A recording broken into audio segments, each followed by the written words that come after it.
Well, hi there. Thank you so much for clicking on this message today. You're about to hear a message preached at one of our Sunday services by one of our amazing teachers and speakers in the church. We know it's going to bless you today. And so if you want more information, please go to our website at www.collective.org.za and you'll find all the information that you need. We pray that the sermon blesses you today. So today we are ending off our series with the last one called We Get to Do This. And this is such a beautiful one, and we're going to find out why now.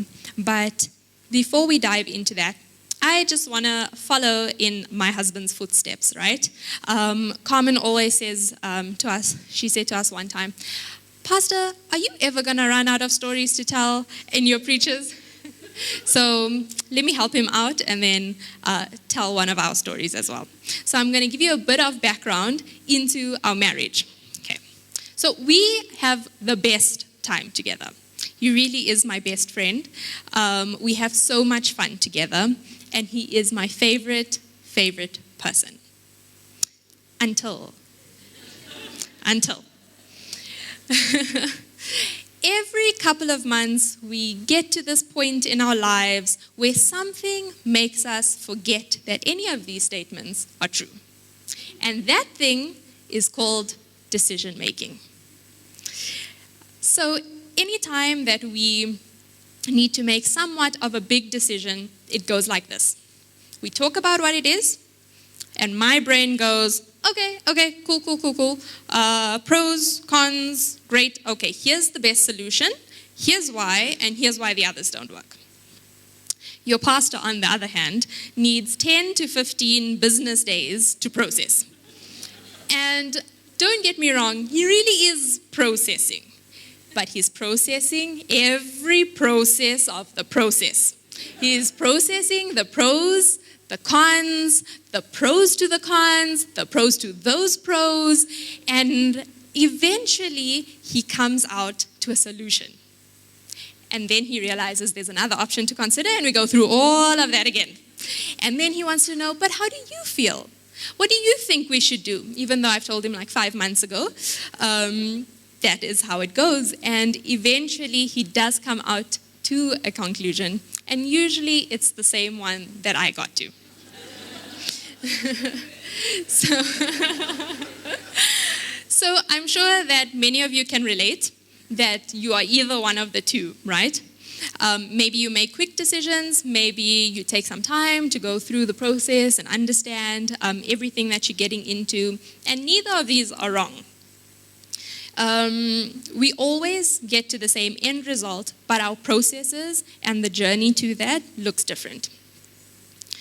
It's great to be able to see the path ahead and quickly figure out what to do and how to go about it. But it's also really important to take your time to process, to make sure you've considered all the options, and make sure that you're at peace with the decision you're making. So we actually see these scenarios also play out in Jesus' time when he asks his disciples to follow him. And in Matthew 4, we see, I'm not going to read it out, but if you'd like, you can see it in Matthew 4. And we see that some actually drop everything immediately. And they leave everything behind and they follow Jesus. They leave what they're doing, their jobs, their families, they leave everything and they follow Jesus. They literally dropped everything to follow Jesus. And these guys are like me, right? Quick decisions. They know, okay, this is the thing that they want to do. Let's do it. And then in Luke 9, we see that others need some time to process. They need some time to take into their families first, to figure out how to go about it. Their hearts really want to be with Jesus, but they need time to process this first. And these guys are like Jean, weighing up the pros and the cons before making their decision. But in all of this, the real question that they are asking themselves is, do I say yes? And our processes look different. The way we arrive at our end destinations look different. Our timings are different. Our circumstances all look different. But the really important thing is that we always say yes to God. When God calls, we say yes. The disciples were called to follow Jesus. They said yes to him and the calling that they had, that he had on their lives. And that may have been however it looked like, whether they said yes quickly or yes slowly, they said yes to the call. And they said yes, and when they did, they had the privilege of walking with God so closely. They got to know him, they got to worship him, and they got to do life with him. They got to do that. And from the outside, looking at the story, you might think, but that's easy. It's Jesus. You get to be with Jesus. Like, of course that's an easy answer. That's a yes. That's obvious. But I'm not so sure that it was, right? They had lives. They had families. They had friends. Maybe they had wives and kids. They had jobs. And they decided to leave it all to follow Jesus. And that's not an easy choice. And it's not that easy for us either, right? And the feelings that you are feeling about the decision that you're making right now are just as real as those that they were feeling back then. Fulfilling your call might not look the same as theirs, right? It may seem uncertain. It may not be as obvious as we think that theirs was, but it's just as real. And Jesus called those guys to be disciples, right? He didn't call us to be disciples. He called them to be disciples. But he called you to be that businessman or that businesswoman or that mother, that father, that wife, husband, sister, friend.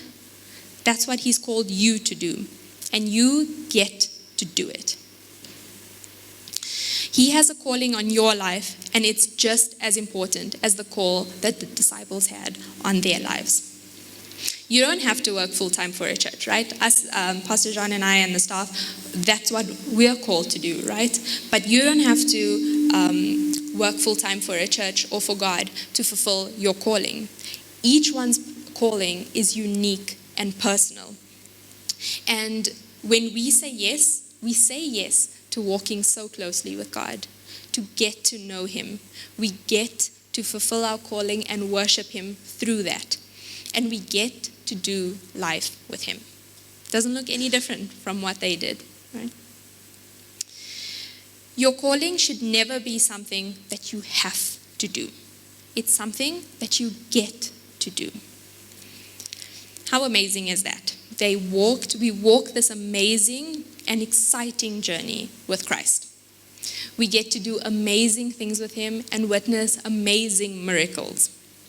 But in our culture code, if you've been with us since the beginning, you know that our first one is we are authentic. So can we be real for a second? Once you say yes, those things that happen afterwards, is it easy? It's not, right? It's not always easy. It's not always a smooth road. The disciples walked amazing journeys with Jesus. They healed the sick. They learned from him. They cast out demons. And they walked on water. Thank you. They walked on water. Like, that's amazing. But they were also persecuted. They were thrown into jail. And some even died. The road is not always easy. That marriage is not going to be perfect. That boss is going to be difficult. Those kids are going to nag. That friendship is going to hurt you. And those finances are going to get tight sometimes. Even if it's your heart's biggest desire and the thing that you've been dreaming of forever, it will always come with some challenges.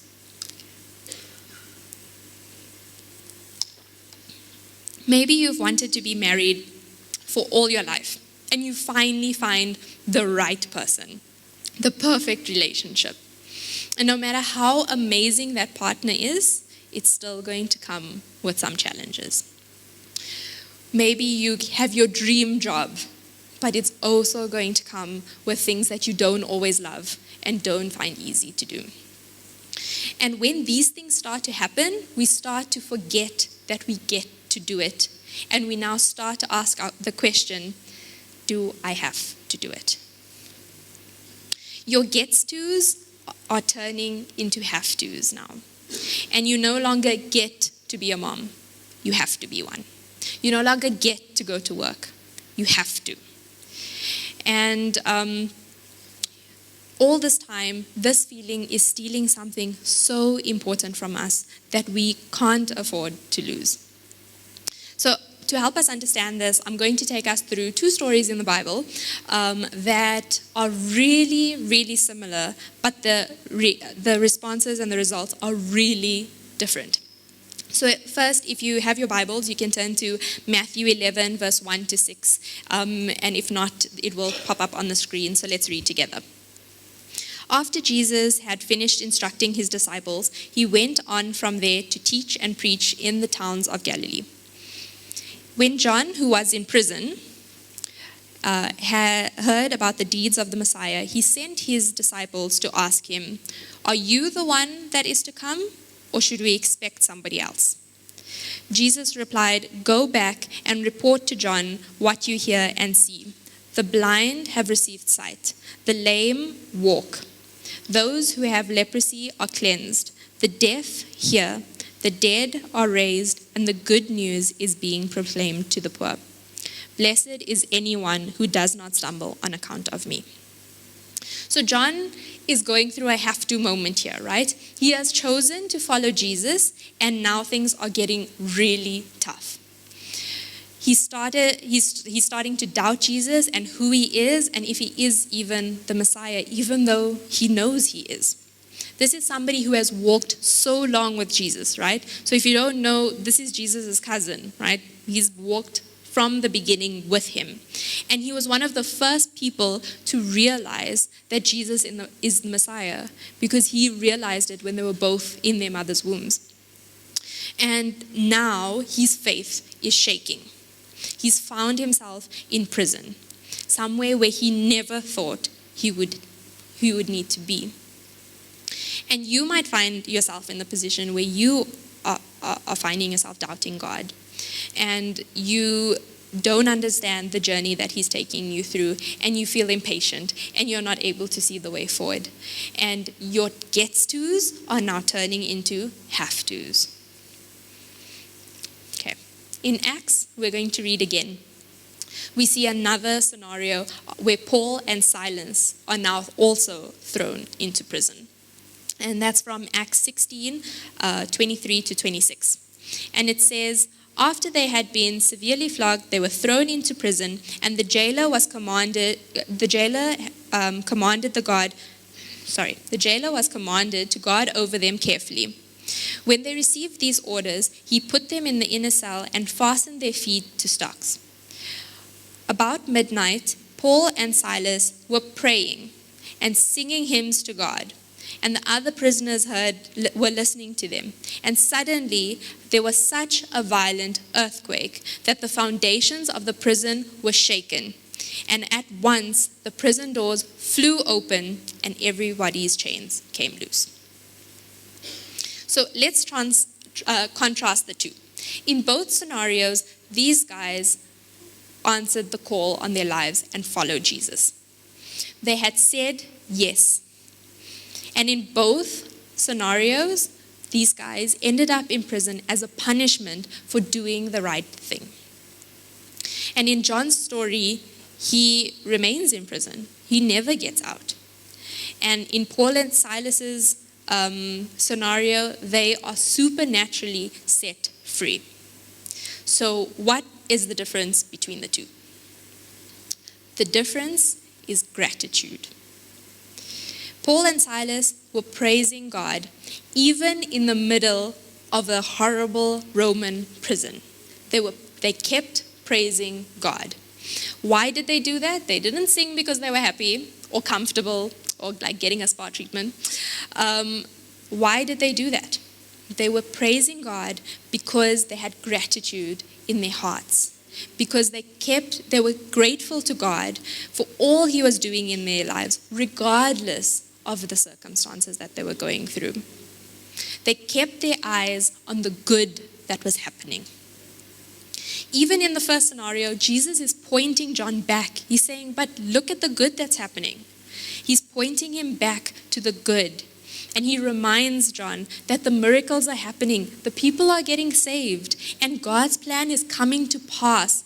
Unfortunately, he is in prison right now, but the plan is coming to pass. And Jesus is calling us all back to a heart of gratitude. And so I have a question for you guys. Have you ever felt a little bit like John? Like things are just not going the way that you thought it would go, and now you're just like, but God, are you there? I know I have. And now you might still be in your prison. It might, and you trusting God to take you out, but it's hard, it's difficult, it's taking a long time. And it's frustrating and scary, and you may be anxious and impatient and even a little angry. Sometimes we all feel a little angry, and sometimes a lot of the time at God, right? And it's natural to feel these feelings, guys. It's normal, and we've got to feel it. We've got to let them out. It's healthy to let them out in the open. But you also have to remind yourself, you said yes. You said yes to God. And it's easy to say yes when things are easy, right? But when it's difficult, that's when we get to press into God and now put our faith in him and look for opportunities to show gratitude. I'm going to say it again. Moments to show gratitude don't come by themselves. You have to intentionally look for them. I'm by no means saying pretend everything is fine, right? We are an authentic church, and we are going to feel so deeply with you when you are in the struggle, and we are going to support you and pray with you. Paul and Silas were probably scared and terrified. It wasn't fun being in prison, right? I mean, Annie and the team will be able to tell us how it is in prison. They were tired probably, they were sore from being beaten, and they were probably so afraid that they would lose their lives. And that prison was a horrible place, but they've chosen to keep their eyes on God and not focus on their circumstances, but to focus on the God that is bigger than their circumstances. And guys, God is bigger. He's bigger than your biggest problem, and we get to be grateful for that. And I'm going to say it again. These feelings are normal. They're human emotions, right? We're going to feel them. But take them to God. Talk to him about it. Talk it through. Tell him, I feel angry, I feel anxious, I feel uncertain. I'm not sure if I trust you in this moment. And never let go of your gratitude. So maybe you're having these have-to moments right now. And you're feeling maybe this way about your spouse, or your job, or your studies, or your kids. And I want us as a church to intentionally look for gratitude in these situations. So I'm going to read out a few points, and I want you to agree with me. And if any of those stand out to you, say it with me, right? I am grateful for my forgetful husband. Not mine, ne? I am grateful for my forgetful husband because he's trying his best. I am grateful for my impatient wife because she's taking care of our family. I am grateful for my job even though it's hard sometimes. I am grateful for my finances because God is providing for me. I am so tired, but I am so grateful for my children because they're such a blessing. I am grateful for a loving God even when I don't understand the path he's taking me on. Gratitude has the power to turn our have-tos into we get-tos. And when you're grateful for your spouse, you get to be married again. When you're grateful for your job, you no longer have to go to work. You get to go to work. And even though your boss is like difficult and crazy, gratitude gives you the right perspective, even though it's tough. And God is still working everything out for your best. It may be tough times right now, but it's going to get better. We just need to keep our eyes on Him and live a life of gratitude. Jesus says these amazing words to His disciples, and He doesn't promise that everything's going to be easy, but He does promise something better. And in John 16, verse 33, we read, And everything I've taught you is so that the peace that is within me will be in you, and you will and will give you great confidence as you rest in me.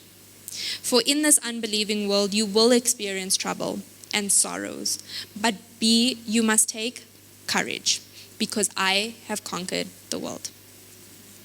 Jesus is reminding all of us that He's in control. He's got this, no matter what the circumstances may look like. Whether you're in a beautiful moment right now or you're in a really, really tough one, He is in control. And if He's in control, we can be grateful for Him.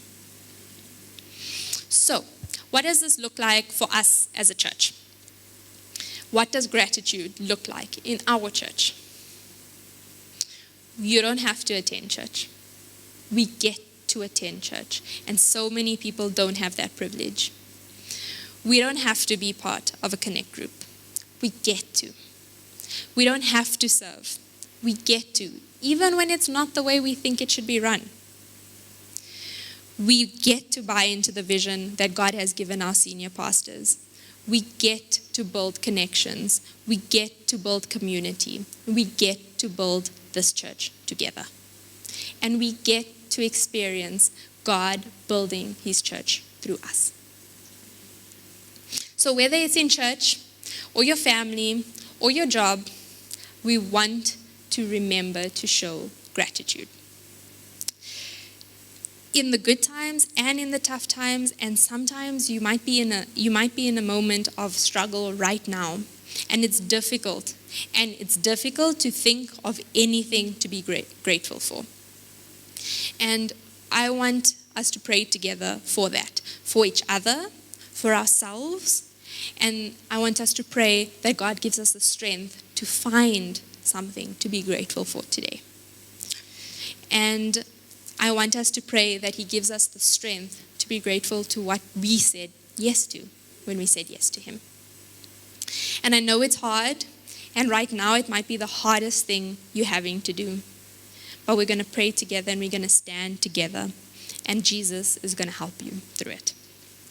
Okay, guys, I appreciate